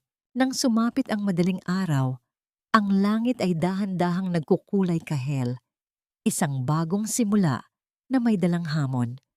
Ang bawat hakbang ni Mila, palabas ng silid, ay may kasamang matinding paninindigan. Ang tunog ng kanyang mga sapatos sa sahig ay tila isang martsa ng digmaan na dahan-dahang lumalapit sa pintuan ng Aurelio Holdings. Pagdating nila sa tapat ng gusali, sinalubong sila ng mga nakakabulag na flash ng kamera mula sa mga reporter na naghihintay para sa anunsyo ng bagong CEO. Hawak ni Mateo ang kanyang briefcase ng napakahigpit habang si Mila ay huminga ng malalim. Ang kanyang mga mata ay nakatuon sa malaking pinto ng boardroom. "Handa ka na ba?" bulong ni Mateo. Ang kanyang boses ay tila isang pangako ng katapatan. Tumingin si Mila sa pinto, kung saan naririnig na ang mahinang boses ni Fiona na nagsisimula ng magsalita sa harap ng mga kodong. Isang malamig na ngiti ang sumilay sa mga labi ni Mila. Tapos na ang oras ng kanilang pagsisinungaling, Mateo. Oras na para marinig nila ang boses ng tunay na tagapagmana. Nang dahan-dahang itulak ni Mateo ang pinto, ang lahat ng mata sa loob ng silid ay lumingon. Ang katahimikan ay biglang naghari. Isang uri ng katahimikan na tila naghihintay sa isang pagsabog. Ang malawak na boardroom ay nababalot ng isang uri ng katahimikan na tila ba ang bawat hininga ng mga naroon ay binabayaran. Ang amoy ng mamahaling pabango at ang lamig ng aircon ay nagbibigay ng isang impresyong ito ay lugar ng mga makapangyarihan kung saan ang bawat desisyon ay nakakapagpabago ng buhay ng libu-libong tao. Sa gitna ng entablado, nakatayo si Fiona sa tapat ng podium. Ang kanyang mukha ay nagniningning sa ilalim ng mga spotlights na tila ba siya ang kaisa-isang bituin sa kalangitan. "Today, as I accept the position of CEO, I promise to bring Aurelio Holdings to its golden age." Ang boses ni Fiona ay puno ng tamis at pagkukunwari, habang ang sunod-sunod na pagkislap ng mga flash mula sa mga kamera ng mga reporter ay tila mga kidlat na bumubulag sa paningin. "This is for my father, Ernesto Vergara, who trusted me with his vision." Sa unang hanay ng mga upuan, nakaupo si Doña Rosario na ang likod ay tuwid na tuwid sa sobrang pagmamalaki. Ang kanyang mga mata ay naniningkit sa tuwa habang pinapanood ang kanyang paboritong anak na tinatanggap ang palakpakan ng buong silid. Para sa kanya, ito na ang katuparan ng lahat ng kanyang mga manipulasyon at kasinungalingan. Ngunit ang seremonya ay biglang nabalam nang ang dalawang malalaking pinto sa dulo ng silid ay sabay na bumukas ng malakas. Ang hanging pumasok mula sa labas ay tila nagdala ng isang kakaibang enerhiya na nagpatahimik sa bawat bulungan. Mula sa liwanag ng hallway, isang figura ang dahan-dahang naglakad papasok, isang babaeng hindi na kailangan pang magsalita upang mapansin. Si Mila ay suot ang isang navy blue na business suit na sadyang napakaganda ng tabas, na nagbibigay sa kanya ng isang tindig na tila ba siya ay isang reynang matagal na nawala at ngayon ay nagbabalik. Ang kanyang maikling buhok ay lalong nagpatingkad sa kanyang matatalas na mata, at ang gintong singsing sa kanyang daliri ay kumikinang sa bawat paggalaw ng kanyang kamay. Sa tabi niya, naglalakad si Mateo na may suot na seryosong ekspresyon. Bit-bit ang briefcase na naglalaman ng kanilang huling alas. Ang bawat hakbang ng takong ng sapatos ni Mila sa makintab na sahig ay lumilikha ng isang ritmong tila martsa ng katarungan. Ang mga kodong ay nagsimulang magbulungan. Ang ilan ay nagtataka kung sino ang estrangherong ito na may ganoon katinding awtoridad. Nang makita ni Doña Rosario si Mila, Ang kanyang mukha ay biglang nawalan ng kulay. Tila ba nakakita siya ng isang multo mula sa nakaraan. Tumayo siya nang biglaan. Ang kanyang mga kamay ay nanginginig sa galit at takaba. Security! Bakit niyo hinayaang pumasok ang tagaluto na yan? Alisin niyo siya rito. This is a private meeting. Ang sigaw ni Rosario ay umaling-awngaw sa buong silid, puno ng desperasyon. Mabilis na lumapit ang mga security guard, ngunit bago pa man nila mahawakan si Mila, si Leonardo Aurelio ay tumayo mula sa kanyang upuan sa harap. Ang kanyang boses, na dati ay mahina at sunod-sunuran, ay naging matatag at puno ng paninindigan. Hayaan niyo siyang magsalita, walang hahawak sa kanya, bulyaw ni Leonardo, na ikinagulat ng lahat, lalo na ni Rosario. Siya ang may pinakamalaking karapatan na tumayo sa harap nating lahat ngayon. Nagpatuloy si Mila sa paglalakad hanggang sa makarating siya sa tapat ng podium. Huminto siya at lumingon sa kanyang ina. Sa loob ng 1 segundo, ang kanilang mga mata ay nagtagpo. Walang galit sa paningin ni Mila, walang pait. Tanging isang malamig at malalim na kawalan ng emosyon. Isang uri ng pagtingin na nagsasabing hindi na siya ang batang nasasaktan sa bawat sampal. Ang kawalang pakialam na yon ay mas masakit pa kaysa sa anumang sigaw na naging dahilan upang mapaatras si Rosario at mapakapit sa sandalan ng kanyang upuan. Humarap si Mila kay Fiona na ngayon ay namumutla na rin at pilit na kinukuha ang kanyang poise. "Excuse me, ate. I think you're sitting in my chair," mahinang sabi ni Mila. Ngunit ang bawat salita ay malinaw na narinig hanggang sa huling sulok ng silid. "You're crazy, Mila! Wala kang lugar dito! Go back to your dirty kitchen!" Ang boses ni Fiona ay pumitlag, puno ng takot na pilit itinatago ng galit. Sa sobrang puot, itinaas ni Fiona ang kanyang kamay upang sampalin si Mila sa harap ng lahat ng mga kamera. Ngunit bago pa tumama ang palad ni Fiona, mabilis itong nasalo ni Mila sa ere. Mahigpit ang pagkakahawak ni Mila sa pulso ng kanyang kapatid.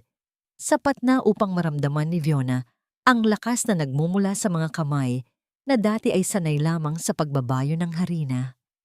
Isang malamig na ngiti ang sumilay sa mga labi ni Mila habang tinititigan ang nanginginig na mga mata ni Fiona.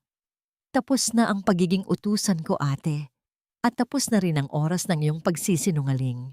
Ang katahimikan sa loob ng boardroom ay tila isang mitya na dahan-dahang nauupos, naghihintay sa isang malaking pagsabog na tuluyang wawasak sa imperyo ng mga Vergara.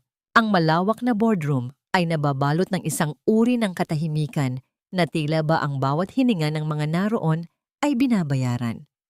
Ang amoy ng mamahaling pabango at ang lamig ng aircon ay nagbibigay ng isang impresyong ito ay lugar ng mga makapangyarihan, kung saan ang bawat desisyon ay nakakapagpabago ng buhay ng libu-libong tao. Sa gitna ng entablado, nakatayo si Fiona sa tapat ng podium. Ang kanyang mukha ay nagniningning sa ilalim ng mga spotlights na tila ba siya ang kaisa-isang bituin sa kalangitan. "Today, as I accept the position of CEO, I promise to bring Aurelio Holdings to its golden age." Ang boses ni Fiona ay puno ng tamis at pagkukunwari, habang ang sunod-sunod na pagkislap ng mga flash mula sa mga kamera ng mga reporter ay tila mga kidlat na bumubulag sa paningin. "This is for my father, Ernesto Vergara, who trusted me with his vision." Sa unang hanay ng mga upuan, nakaupo si Doña Rosario na ang likod ay tuwid na tuwid sa sobrang pagmamalaki. Ang kanyang mga mata ay naniningkit sa tuwa habang pinapanood ang kanyang paboritong anak na tinatanggap ang palakpakan ng buong silid. Para sa kanya, ito na ang katuparan ng lahat ng kanyang mga manipulasyon at kasinungalingan. Ngunit ang seremonya ay biglang nabalam ng ang 2 malalaking pinto sa dulo ng silid ay sabay na bumukas ng malakas. Ang hanging pumasok mula sa labas ay tila nagdala ng isang kakaibang enerhiya na nagpatahimik sa bawat bulungan. Mula sa liwanag ng hallway, isang figura ang dahan-dahang naglakad papasok. Isang babaeng hindi na kailangan pang magsalita upang mapansin. Si Mila ay suot ang isang navy blue na business suit na sadyang napakaganda ng tabas na nagbibigay sa kanya ng isang tindig na tila ba siya ay isang reynang matagal na nawala at ngayon ay nagbabalik. Ang kanyang maikling buhok ay lalong nagpatingkad sa kanyang matatalas na mata at ang gintong sing-sing sa kanyang daliri ay kumikinang sa bawat paggalaw ng kanyang kamay. Sa tabi niya, naglalakad si Mateo na may suot na seryosong ekspresyon, bitbit ang briefcase na naglalaman ng kanilang huling alas. Ang bawat hakbang ng takong ng sapatos ni Mila sa makintab na sahig ay lumilikha ng isang ritmong tila marcha ng katarungan. Ang mga kodong ay nagsimulang magbulungan. Ang ilan ay nagtataka kung sino ang estrangherong ito na may ganoon katinding awtoridad. Nang makita ni Doña Rosario si Mila, ang kanyang mukha ay biglang nawalan ng kulay. Tila ba nakakita siya ng isang multo mula sa nakaraan. Tumayo siya ng biglaan. Ang kanyang mga kamay ay nanginginig sa galit at takaba. "Security! Bakit niyo hinayaang pumasok ang tagaluto na yan? Alisin niyo siya rito. This is a private meeting." Ang sigaw ni Rosario ay umalingaw-ngaw sa buong silid, puno ng desperasyon. Mabilis na lumapit ang mga security guard, ngunit bago pa man nila mahawakan si Mila, si Leonardo Aurelio ay tumayo mula sa kanyang upuan sa harap. Ang kanyang boses, na dati ay mahina at sunod-sunuran, ay naging matatag at puno ng paninindigan. "Hayaan niyo siyang magsalita, walang hahawak sa kanya," bulyaw ni Leonardo na ikinagulat ng lahat, lalo na ni Rosario. Siya ang may pinakamalaking karapatan na tumayo sa harap nating lahat ngayon. Nagpatuloy si Mila sa paglalakad hanggang sa makarating siya sa tapat ng podium. Huminto siya at lumingon sa kanyang ina. Sa loob ng isang segundo, ang kanilang mga mata ay nagtagpo. Walang galit sa paningin ni Mila, walang pait. Tanging isang malamig at malalim na kawalan ng emosyon. Isang uri ng pagtingin na nagsasabing hindi na siya ang batang nasasaktan sa bawat sampal. Ang kawalang pakialam na yon ay mas masakit pa kaysa sa anumang sigaw na naging dahilan upang mapaatras si Rosario at mapakapit sa sandalan ng kanyang upuan. Humarap si Mila kay Fiona na ngayon ay namumutla na rin at pilit na kinukuha ang kanyang poise. "Excuse me, ate. I think you're sitting in my chair," mahinang sabi ni Mila. Ngunit ang bawat salita ay malinaw na narinig hanggang sa huling sulok ng silid. "You're crazy, Mila. Wala kang lugar dito. Go back to your dirty kitchen." Ang boses ni Fiona ay pumitlag, puno ng takot na pilit itinatago ng galit. Sa sobrang poot, itinaas ni Fiona ang kanyang kamay upang sampalin si Mila sa harap ng lahat ng mga kamera. Ngunit bago pa tumama ang palad ni Fiona, mabilis itong nasalo ni Mila sa ere. Mahigpit ang pagkakahawak ni Mila sa pulso ng kanyang kapatid, sapat na upang maramdaman ni Fiona ang lakas na nagmumula sa mga kamay na dati ay sanay lamang sa pagbabayo ng harina.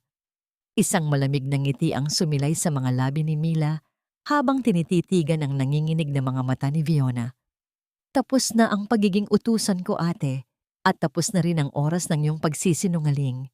Ang katahimikan sa loob ng boardroom ay tila isang mitya na dahan-dahang nauupos, naghihintay sa isang malaking pagsabog na tuluyang wawasak sa imperyo ng mga Bergara. Ang bawat mabigat na hakbang ng mga opisyal ng batas sa ibabaw ng makintab na marmol ay tila isang hatol na umuurong sa bawat sulok ng silid. Ang malamig na tunog ng bakal na naglalapat sa pulso ni Fiona ay dahan-dahang narinig. Isang tunog na naghudyat ng tuluyang pagguho ng kanyang mundong binuo sa kasinungalingan. Ang kanyang mukha, na dati ay puno ng garbo at pagmamataas, ay naging isang larawan ng matinding takot at kahihiyan. Ang kanyang mamahaling bestida ay bahagyang napunit sa gitna ng pagpupumiglas na tila sumasalamin sa kanyang dangal na ngayon ay nakaladkad na sa putikan. "Hindi niyo pwedeng gawin ito sa akin. I am the CEO of this company." Ang huling hirit ni Fiona, ngunit ang kanyang boses ay naging isang mahinang palahaw na lamang habang dahan-dahan siyang inilalabas ng mga pulis sa harap ng mga kamera na walang tigil sa pagkislap. Ang bawat flash ng liwanag ay tila mga latigo na humahampas sa kanyang pagkatao. Inilalantad ang bawat dumi ng kanyang nakaraan sa buong mundo. Sa gitna ng kaguluhan, si Doña Rosario ay tila nawalan ng lahat ng kanyang lakas. Ang matikas niyang tindig ay napalitan ng isang nangangatal na pangangatawan. Dahan-dahan siyang lumuhod sa gitna ng malawak na selyadong sahig. Ang kanyang mga tuhod ay lumikha ng isang mahinang ingay sa pagtama sa marmol. Humagulgol siya habang pilit na inaabot ang laylayan ng damit ni Mila. Ang kanyang mga kamay, na dati ay tanging pananakit ang alam, ay ngayon ay nakikiusap ng may matinding desperasyon. Milagros, anak. Patawarin mo ako. Nagkamali ako, anak. Parang awa mo na. Huwag mong hayaang mabulok ang ate mo sa kulungan.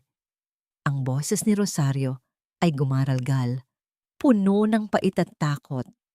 Anak din kita, di ba? Dugot laman mo ako. Huwag mong gawin ito sa sarili mong ina. Nakatitig lamang si Mila sa babaeng nasa kanyang paanan. Naramdaman niya ang isang huling pintig ng sakit sa kanyang puso. Ngunit ang pintig na iyon ay mabilis na naglaho at napalitan ng isang malalim na katahimikan. Hindi na siya ang batang umiiyak sa bawat sampal. Hindi na siya ang anak na nagmamakaawa para sa isang kapirasong pagmamahal. Ang kanyang mga mata ay nanatiling rasyo at walang emosyon, tila isang lawa na hindi na kayang yanigin ng kahit anong bagyo. Ang pamilya ay nag-aalaga, hindi nagnanakaw nay. Mahinang simula ni Mila, ang bawat salita ay malinaw at tumatagos sa katahimikan. Binigyan ko kayo ng 10 taon ng aking buhay. Binigay ko ang aking pawis, ang aking pangarap, at ang aking dangal para lamang mapagsilbihan kayo. Pero anong ibinigay niyo sa akin? Pagnanakaw, pagtataksil, at pananakit. Dahan-dahang inalis ni Mila ang kamay ng kanyang ina sa kanyang damit. Ang bawat daliri ni Rosario ay tila nawalan ng kapit, bumagsak sa sahig ng walang buhay. Ibinabalik ko na sa inyo ang buhay ko. Hindi ko kayo hahayaang magutom sa lansangan dahil hindi ako katulad ninyo. Iiwanan ko sa inyo ang maliit na bahay natin sa probinsya. Sapat na yon para mamuhay kayo ng payak. Pero hanggang doon na lang ang responsibilidad ko. Huminga ng malalim si Mila, ang kanyang paningin ay lalong tumalas. Simula sa araw na ito, wala na kayong anak na nagngangalang Mila. Ang Milagros na kilala ninyo ay pinatay nyo na nung araw na ipagkanulo nyo ang alaala ni tatay. Tumalikod si Mila at dahan-dahang naglakad palayo. Hindi lilingon sa kanyang ina na patuloy na sumisigaw ng kanyang pangalan sa gitna ng kawalan ng pag-asa. Sa labas ng boardroom, sinalubong siya ng isang hanay ng mga tao, ang mga matatandang empleyado na binuo ang Aurelio Holdings. Nakita ni Mila si Byong o Bac Cardo na nakatayo sa unahan. Ang mga mata nito ay puno ng luha ng kagalakan. Ang bawat isa sa kanila ay dahan-dahang yumukod bilang tanda ng kanilang pagkilala at pasasalamat. Si Mila ay lumapit kay Cardo at dahan-dahang hinawakan ang nanginginig na kamay ng matanda. Hindi siya nagsalita, ngunit ang kanyang paghawak ay nagpahayag ng lahat ng pangakong hindi na kailangan pang bigkasin. "Welcome back sa kumpanya, Tito," malambot niyang sabi. Ang tunog ng kanyang boses ay tila isang banayad na hanging nagdadala ng balita ng isang bagong umaga. Habang naglalakad si Mila sa mahabang pasilyo patungo sa labas ng gusali, naramdaman niya ang bigat na unti-unting nawawala sa kanyang mga balikat. Ang bawat hakbang niya sa semento ay tila isang pagtatanim ng bagong binhi ng katarungan. Sa dulo ng hallway, nakasandal si Mateo sa pintuan. Ang kanyang sugatang braso ay maayos na nakasabit sa isang sling. Ngunit ang kanyang ngiti ay sapat na upang paliwanagin ang buong paligid. "Tapos na ang ulan, Mila," bulong ni Mateo nang makalapit siya. Tumingin si Mila sa labas ng malaking bintana. kung saan ang mga ulap ay dahan-dahang nahahawi upang bigyang daan ang sinag ng araw. Ang bawat patak ng ulan sa bubog ay kumikinang na parang mga diamante, hindi mga diamanteng ninakaw, kundi mga hiyas ng katarungan na pinanday ng bawat patak ng kanyang luha. Hindi pa ito ang huli, Mateo, sagot ni Mila habang nakatanaw sa malayo. Ito pa lamang ang simula ng tunay na paghilom. Ang katahimikan sa pagitan nila ay napuno ng isang uri ng kapayapaang matagal na nilang hinahanap. Ang bawat segundong lumilipas ay tila isang pahina ng kasaysayan na dahan-dahang nagsasara, naghahanda para sa isang bagong kabanata na isusulat na ngayon ng may katarungan, pagmamahal, at higit sa lahat, dignidad. Lumipas ang 3 taon na tila isang dahan-dahang pag-agos ng malinaw na batis pagkatapos ng isang malupit na baha. Ang mga sugat na dati ay bukas at nagdurugo ay dahan-dahan nang naghilom, bagaman ang mga marka nito ay mananatiling bahagi ng kasaysayan ng pamilya Vergara. Ang Aurelio Holdings ay hindi lamang naging isang kumpanya ng negosyo. Sa ilalim ng pamumuno ni Mila bilang tagapangulo ng Lupon, ito ay naging isang tahanan ng pag-asa. Itinatag niya ang Ernesto Vergara Foundation, isang institusyong nagbibigay ng mga scholarship at puhunan para sa mga anak ng mga manggagawa sa palengke, isang pagbabalik-tanaw sa kanyang sariling pinagmulan. Sa isang malayong bayan sa probinsya, ang isang maliit at payak na bahay na yari sa luma, ngunit matibay na kahoy ay nananatiling nakatayo sa gitna ng katahimikan ng mga bukirin. Doon, si Doña Rosario ay hindi na ang mapagmataas na ginang na may suot na makikintab na hiyas. Ang kanyang buhok ay tuluyan ng naging puti at ang kanyang mga kamay na dati ay tanging pananakit, ang alam ay ngayon ay abala sa pag-aayos ng mga bulaklak sa paanan ng altar ng kanyang asawa. Ang bawat buntong hininga niya ay may dalang pait ng pagsisisi, isang mabigat na pasanin na pinili niyang dalhin sa bawat araw ng kanyang pag-iisa. Si Fiona naman, matapos pagsilbihan ng kanyang parusa sa batas, ay nahanap ang kanyang sarili sa loob ng isang maliit na pabrika ng packaging. Ang kanyang mga kuko ay wala nang makukulay na pintura at ang kanyang mga kamay ay sanay na sa mabilis na pagbalot ng mga produkto. Hindi siya pinabayaan ni Mila, ngunit hindi rin siya binalikan. Ang katarungan para kay Mila ay ang hayaan ng kanyang kapatid na matutunan ang tunay na halaga ng bawat sentimong kinikita mula sa sariling pawis. May kapayapaan na sa kanilang pagitan, hindi dahil sa muling pagbubuklod, kundi dahil sa pagtanggap na ang bawat isa ay may kanya-kanya ng landas na tatahakin.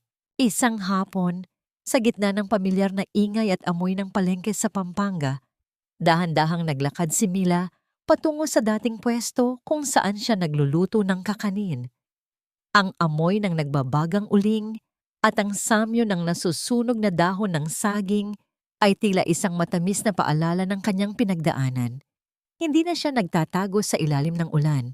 Sa halip, nakatayo siya ng may taas na noo, pinagmamasdan ang mga bagong tindera na puno ng pangarap sa kanilang mga mata.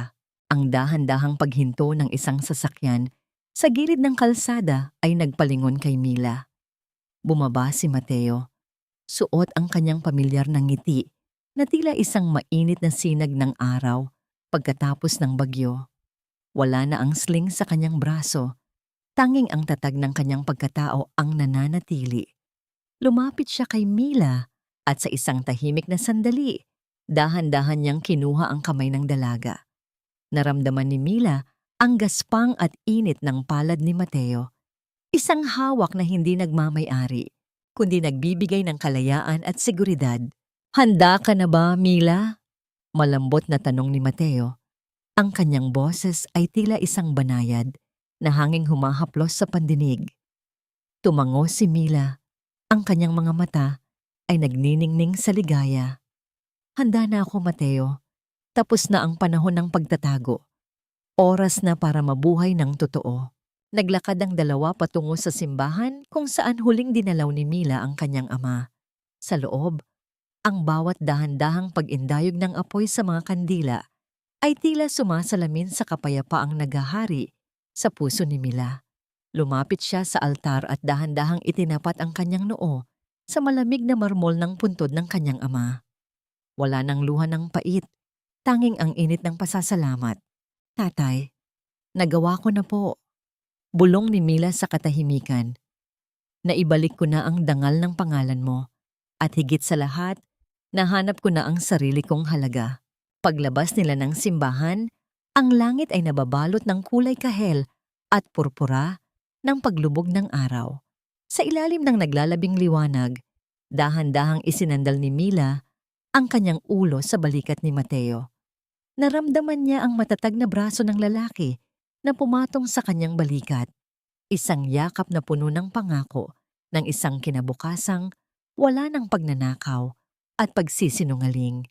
Ang bawat hakbang nila palayo sa simbahan ay tila isang sayaw ng kalayaan, isang pagpapatunay na ang tunay na mana ay hindi nasusukat sa ginto o shares ng kumpanya, kundi sa integridad at sa pag-ibig na nananatili kahit sa gitna ng pinakamalakas na unos. Ang kwento ng tagaluto na naging tagapagmana ay nagtapos hindi sa isang marangyang korona, kundi sa isang simpleng ngiti at sa katahimikan ng isang pusong sa wakas ay nakauwi na sa kanyang tunay na tahanan.